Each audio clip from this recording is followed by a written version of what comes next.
स्वागत है super DS7 में। तो आप लोगों को मैं यूपी पेंशन से संबंधित बहुत बड़ी अपडेट देना चाह रहा था, इसीलिए आप लोगों के साथ आया हूं। तो आप लोग मेरे चैनल पे जरूर बने रहें। जो भी पहली बार आए सुपर DS7 पे तो सब्सक्राइब कर ले मेरे चैनल को। तो यूपी पेंशन के जो भी लाभार्थी हैं, चाहे वो निराश्रित महिला हो या दिव्यांग भाई हो, सभी के लिए ये अपडेट है। जितने भी लोग अगर यूपी पेंशन के लाभार्थी हैं उनके लिए खबर है। मेरे चैनल पे आप लोगों को मैं बताने के लिए आया हूँ, क्योंकि बहुत दिनों से बहुत से लाभार्थियों का पैसा रोका हुआ था, यूपी पेंशन के जो लाभार्थी थे। लेकिन उनके लिए सरकार ने गाइडलाइंस जारी करके उनका पैसा जो है रिलीज करने का काम शुरू कर दिया है। चाहे वो दिव्यांग भाई हों, दिव्यांगों का पैसा बहुत दिनों से नहीं आ रहा था, बहुत परेशान हो रहे थे कि सर हमारा पैसा नहीं आया, पैसा नहीं आया।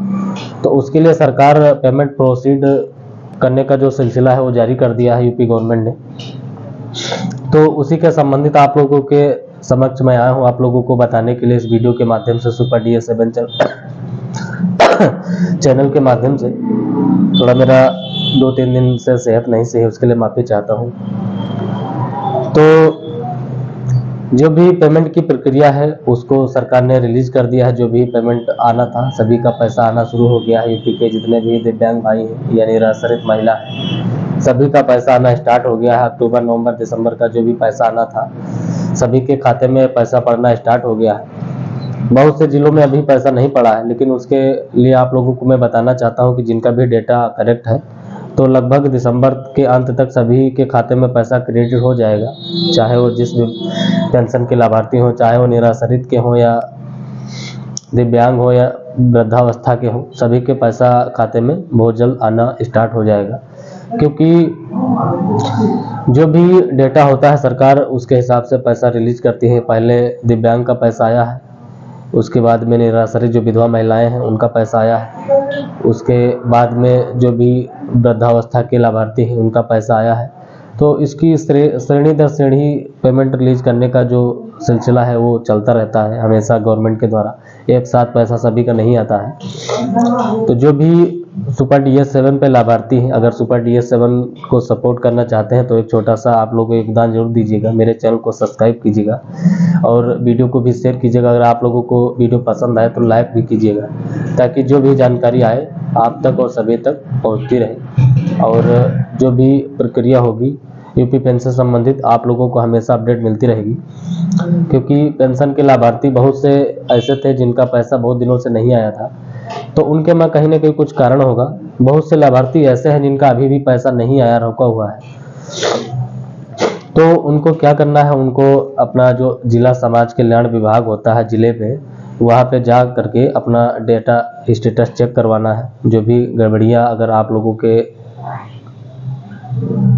जो है पेंशन फॉर्म में है तो उसको जिले पे ही सही कराना पड़ेगा, तभी आपका पेंशन रुका हुआ आएगा, अन्यथा नहीं आएगा। बहुत से लाभार्थी अभी ऐसा है कि उनको अभी भी इंतजार है कि मेरा पैसा आएगा आएगा, लेकिन उनको मैं बता दूं कि उनको जो पेंशन पाने का एक जरिया है वो अब सिर्फ जिला ही बचा है। बाकी आप जिला अगर अतिरिक्त में कहीं जाएंगे तो आपका पैसा नामुमकिन है आना। तो जिनका भी पेंशन 1-2 साल से नहीं आया, 2 साल से लगभग, तो उनके लिए मैं बार बार हमेशा अपने वीडियो में जिक्र करता हूं कि आप लोग अपना जो भी डिस्ट्रिक्ट वेलफेयर ऑफिसर होते हैं, जिला समाज कल्याण, वहां पे जा करके अपना डेटा अगर सही नहीं है तो वहाँ पे KYC कराइएगा। और जो भी बैंक मिसमैच है तो वहाँ पे अपना एक एप्लीकेशन प्रपत्र दे करके फार्म पे साइन करके दे दीजिएगा। आपका जो बैंक अकाउंट गलत है वो सही कर दिया जाएगा। 15 दिन में पैसा आपके खाते में क्रेडिट हो जाएगा, जितना भी बकाया है।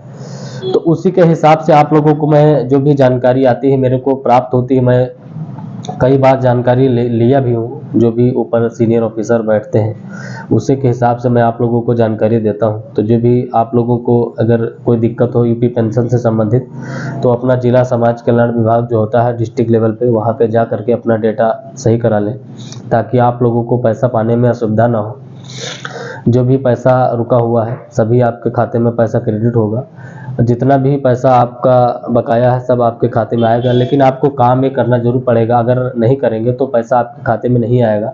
बहुत से लोगों का पेंशन का जो पैसा है आता है लेकिन उनके खाते में नहीं जाता है जिनके नाम से पेंशन बना है। बहुत से लोगों का जो पैसा है वो दूसरे अकाउंट में जाता है, तो उसके लिए प्रक्रिया यही है कि अकाउंट उनका मिसमैच है, दूसरा खाता दूसरे का लगा है, नाम किसी दूसरे का ऑनलाइन है, पेंशन किसी दूसरे का आ रहा है, पैसा किसी दूसरे में जा रहा है।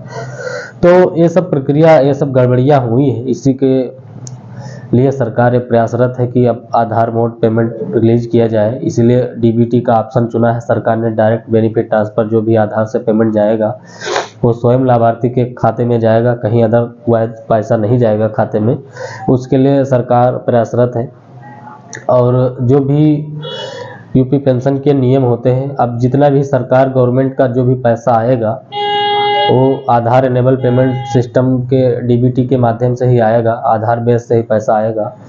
यूपी पेंशन का अभी जो सिलसिला है वो सिर्फ वृद्धावस्था पेंशन के लाभार्थियों को डीबीटी के माध्यम से पैसा रिलीज किया गया है, लेकिन आने वाले आगे समय में जो भी पैसा होगा वो आपका लगभग, चाहे वो निराश्रित महिला हो या दिव्यांग भाई हो, सभी का पैसा आधार मोड से ही रिलीज किया जाएगा। ये आने वाले भविष्य की मैं बात कर रहा हूँ, क्योंकि जो भी गवर्नमेंट की सब्सिडी आएगी भारत सरकार या उत्तर प्रदेश सरकार के द्वारा, जो भी गवर्नमेंट पैसा देगी वो आधार बेस से ही देगी। आधार में कोई सिलसिला, कोई फर्जीवाड़ा नहीं होगा, सिर्फ स्वयं सेल्फ खाते में ही पैसा जाएगा, जिसका आधार होगा उसी खाते में जाएगा। अकाउंट में क्या रहता है कि अकाउंट में एक दफ़ा अगर किसी खाता एक मिसमैच हो गया तो वो दूसरे खाते में पैसा जाना स्टार्ट हो गया। उसके लिए यही सरकार ये नियम बनाया है कि आधार बेस से ही पैसा भेजा जाए। तो वृद्धावस्था का जो पेंशन है वो आधार बेस से किया गया है। जितना भी लोग हैं, अगर सुपर डीएस 7 पे अगर पहली बार आए भैया, सभी लोगों से मेरा छोटा सा रिक्वेस्ट है कि आप लोग मेरे चैनल को सपोर्ट जरूर करें, और जो भी जानकारी आती है आप लोगों को मैं देता रहता हूँ। जितने भी यूपी पेंशन के लाभार्थी हैं, आप लोगों को मैं बताना चाहता हूँ कि यूपी पेंशन से जो भी अपडेट है, अगर आप लोगों को यूपी पेंशन का लाभ लेना है तो अपने खाते में आधार जरूर लिंक करा लें। अगर आपका आधार डीबीटी बैंक नहीं एक्सेप्ट किया है तो अपना एक डाक पोस्ट ऑफिस में खाता जरूर खुलवा लें, क्योंकि पोस्ट ऑफिस में खाता आधार तुरंत सीड हो जाता है, और तुरंत सीड होने का मतलब डीबीटी उसी में लिंक हो जाएगा। डीबीटी लिंक होगा तो आपका कोई दिक्कत नहीं होगा, क्योंकि जो भी पेमेंट आएंगे गवर्नमेंट के सब आधार बेस से ही आएंगे। अगर आपका आधार बेस से अकाउंट नहीं होगा तो आपका पैसा स्टॉप हो जाएगा, फिर आपको मुसीबत ही मुसीबत झेलनी पड़ेगी। तो जितने भी लोग हैं अगर पहली बार आए हैं सुपर डीएस 7 पे, चाहे वो दिव्यांग के लाभार्थी हो या निराश्रित महिला हो या वृद्धावस्था के लाभार्थी हो, सभी को मैं एक बात बताना चाहता हूं कि अगर आप लोगों का अकाउंट मोड पेमेंट है, अगर आप लोगों का भविष्य में आने वाले समय में आधार मोड पेमेंट होगा, लेकिन आप लोग अपना आधार बैंक से जरूर सीड करा लें। जिस बैंक में आपका खाता है उस बैंक में आधार जरूर सीड करा लें एनपीसीआई से, ताकि आप लोगों को पैसा पाने में किसी भी तरीके की असुविधा ना हो। क्योंकि जो भी पेमेंट होता है अब सरकार का आधार बेस से किया जाएगा। यूपी पेंशन के बहुत से लाभार्थी ऐसे हैं वृद्धावस्था के जिनका पेमेंट स्टॉप हो गया है डीबीटी के कारण। बहुत से लाभार्थी ऐसे हैं पीएम किसान के, जो भी जितना भी गवर्नमेंट का आता है पैसा सब आधार बेस से ही कर दिया गया सरकार के द्वारा। ये बहुत सिक्योरिटी है सरकार की लाभार्थियों के संबंधित। तो आप लोगों से मेरा एक रिक्वेस्ट है कि आप लोग अगर लाभ लेना चाहते हैं सरकार का, जो भी गवर्नमेंट का पैसा आता है आना चाहिए, तो आप लोगों का एक भी दायित्व होता है कि आप लोग अपने खाते में डीबीटी जरूर लिंक करा लें, आधार सीड करा लें, ताकि आप लोगों का पैसा आपके ही खाते में जाए, किसी और के खाते में ना जाए। तो यही सब जानकारी देनी थी आप लोगों के साथ। जो भी मेरे चैनल पे अगर पहली बार आए हैं दर्शक मेरे, तो आप लोगों से मेरा एक छोटा सा रिक्वेस्ट है कि मेरे चैनल को सपोर्ट जरूर करें। भैया सभी लोगों को जानकारी मैं देता हूँ, तो आप लोगों से मैं यही कहता हूं कि आप लोग मेरे चैनल को सपोर्ट करें, क्योंकि मैं फर्जी जानकारी नहीं देता हूं। बहुत से लोग फर्जी जानकारी देते हैं तो उस पर आप लोग बहुत दौड़ते हैं, लेकिन हम लोग फर्जी जानकारी नहीं देता हूं, आपको फेस दिखा के जानकारी देता हूं। तो आप लोगों का भी फर्ज बनता है कि मेरे वीडियो को शेयर करें, लाइक करें और सब्सक्राइब करें, जो भी पहली बार आए हैं। जय हिंद, जय भारत, नमस्कार।